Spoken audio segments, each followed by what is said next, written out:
जय जगन्नाथ श्रोता बंधु आज आपण मानक जो प्रतिकारटी कहूँ यह एक चमत्कार प्रतिकार शुक्रवार दिन जदि आपण माने ठीक भाव में प्रयोग करेंगे देखिए आपणकर जीवन में आसुवा नाना प्रकार बाधा विघ्न सबुदिन दूर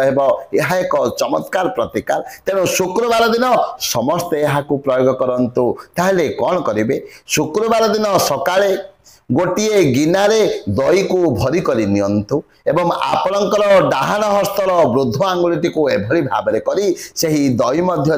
11 थर बुलांतु एवं जेते बेले आंगुठी को बुलाइबे सेते बेले गोटे मंत्र कहूची यह को उच्चारण करेंगे ताहले मंत्रटी को मन रखंतु ओम सुं शुक्राय नमः एभली भाव में करने द्वारा शुक्र ग्रहंकर आपण निश्चित भाव में कृपा वृष्टि यह द्वारा आपणकर जीवन निश्चित भाव में चमकी उठिब यह एक चमत्कार प्रतिकार तेणु आंगुठी को बुलाई सारिबा परे सही दही को सेवन करंतु एभली भाव में 5टी शुक्रवार करंतु आपणकर भाग्य चमकी उठिब। जय जय जगन्नाथ जय जय जगन्नाथ जय जय जगन्नाथ।